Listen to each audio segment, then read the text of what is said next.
So from question 14, you can see here we've got a function machine. So here is a rule to work out the time in minutes needed to cook a turkey. The weight in kilos times 20 plus 90, and that equals the time in minutes. Ling's turkey takes 150 minutes to cook. Use the rule to work out the weight of Ling's turkey. So first what I'm going to do is put my 150 here, then do the inverse, 150. The inverse of plus is take away. 150 take away 90 gives me 60. And then I've got 60 here. Instead of times 20, I'm going to do the inverse, which is divide by 20, and that gives me 3. So my answer is 3 kilos. James cooks a different turkey. His turkey weighs 6 kilos. He wants to take his turkey out of the oven at 1:15. Use the rule to work out what time you should put his turkey in the oven. You must show your working. So 6 kilos, going to times that by 20, which gives me 120. So I put 120 here. Then I've got a plus 90.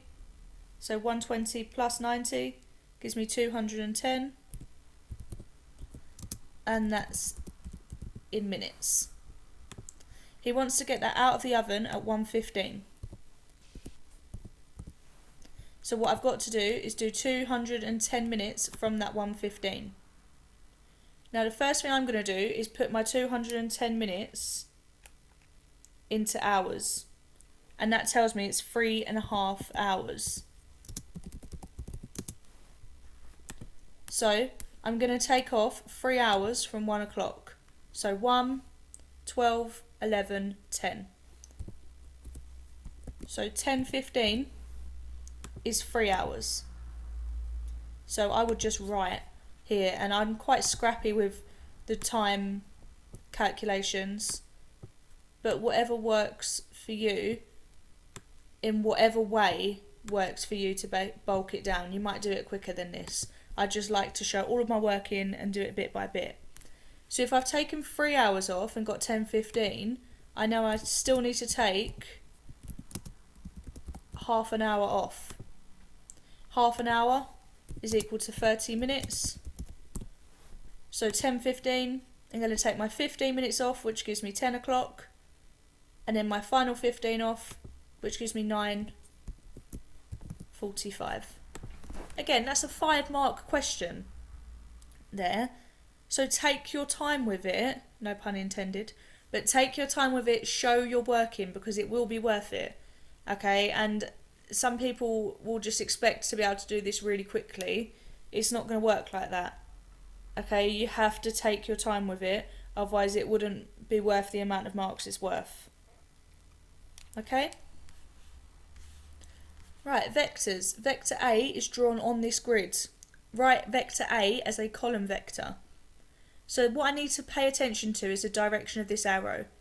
The direction is this way, so it's telling me I'm starting here and ending here. So if I start here, and we know vectors always go along first, x-axis first, and then y-axis.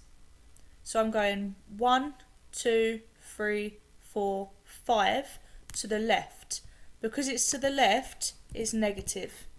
Okay, if it was to the right, it would be positive. And I'm going up 2. And it's up 2, so it's positive 2. If I was going down, it would be negative. But we're going up, so it's 2. So my vector there is -5, 2. So if I go along 1, 2, 3, 4, 5, 1, 2, I end at the point my vector ends. On the grid above, draw the vector -a. So if this is a, minus a is going to literally just be the opposite. So the 5 minus 5 becomes positive 5, and the positive 2 becomes -2. So I am going to draw a point. Where should we draw it? We'll draw it here. Just making sure I've got enough room. Nope, that's not going to be enough room. We're going to draw it over. Let's draw it here. Okay, So I'm going along 5 and down 2. So let's go along 5. So 1, 2, 3, 4, 5 and down 2, 1, 2. So I've got a point there. That's my end point. That's my starting point. And yours will look a lot neater. Oh my goodness.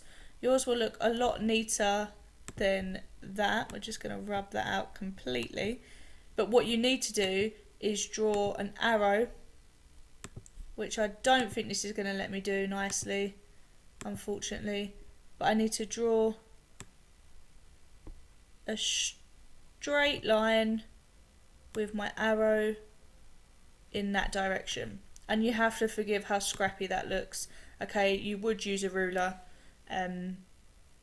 I probably wouldn't get the marks for that because that is just absolutely not straight. But you just start with your first point, your last point, and make sure your direction, your arrow of direction is there. Alright, question 16. Alex and Blake share some money in the ratio 2 to 5. So the first thing I'm going to do is just put A to B and 2 to 5. That's that sentence, finished, and I've written my notes for it. Blake receives £150 more than Alex. How much does Alex receive? So what we need to look at is, what are Blake's shares worth more in terms of the amount of shares he's got? He's got 5 shares, hasn't he? And Alex has only got 2 shares. So Blake has 3 more shares, which equal to £150 because it said he got £150 more. So his 3 shares are worth £150. So if 3 shares are worth £150, 1 share is equal to £50. So if 1 share is equal to £50, how many shares did Alex get? Let's go back to the beginning ratio. Alex got 2. So 2 times 50 is 100. So he got £100. Okay? Right, solve 2x plus 5 is greater than or equal to 11. So what can I do here? I can take away 5 on both sides, okay? Which is going to give me 2x is greater than or equal to, and I'm going to have to draw the equal to in a second. And let's take the 5 off of the 11, which gives me 6. So let's just go ahead and draw the equal to sign.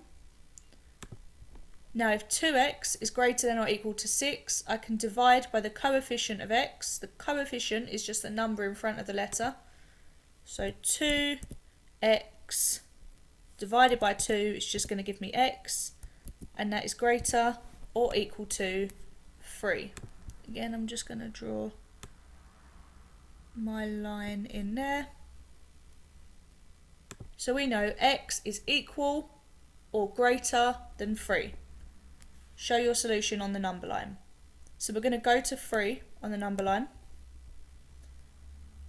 And I said it was equal to or greater than. So when I draw my circle, and again yours are going to look a lot nicer than this, I hope. I'm going to draw my circle. I'm going to make sure my circle is full and my arrow is exceeding 3. This shows me that x is equal to or greater than 3. So it needs to be a straight line going all the way to the end with an arrow to show it's going in this direction, and your circle must be filled because this line under here, the equal to, tells you need to fill in this circle. Right, question 18. We're going to write this number here in standard form. Now I know that standard form needs to be a single number between 1 and 10 times by 10 to the power and it can be to the power of a negative or a positive. Now to get 6, I'm going to have to go 1, 2, 3, 4, 5, 6 to get my point there. So it's going to be to the power of 6. However, it's not just going to be 6 here, because that will not give me this number. What have I got here? I've got a 0.50 there. A 0.50 there. So I'm going to do 6.05 times 10 to the power of 6. Okay, we start here. How many times do we have to move? 1, 2, 3, 4, 5, 6. It's very, very important you make sure your decimals are there, because if I just left that at 6, that will not give me this number. Okay?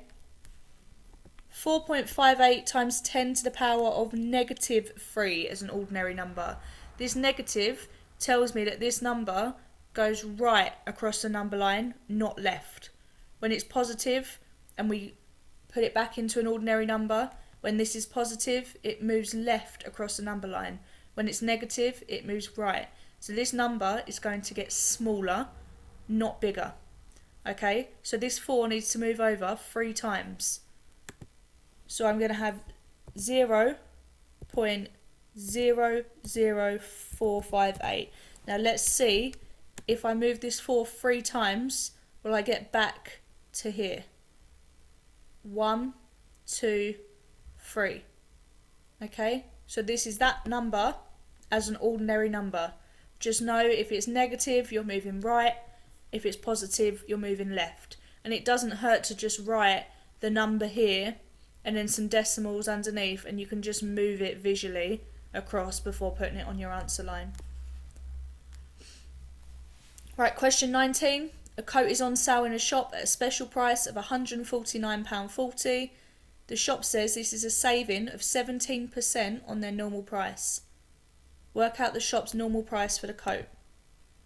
Okay, so the sale price is 17% less than the 100%, the original. So the sale price is equal to 100, take away your 17%. The sale price is equal to 83% of the original price.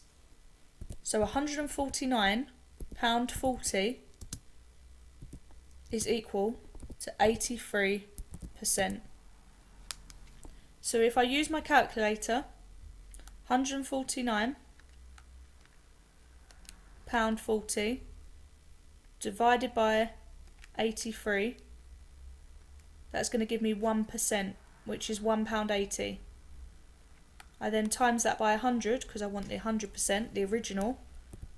So 100% is equal to £180. So that coat is normally £180. So when it says a saving, it means that it's that amount less than the normal price. The normal price is your 100%. Okay? What I see people do wrong with this is they think £149.40 is equal to 17%. It's absolutely not. It's equal to 17% less than 100%. So it's equal to the sale price, which is 83% of that value. And then you obviously divide by your percent to get 1%, and then times by 100 to get your 100%. So your 100% is £180.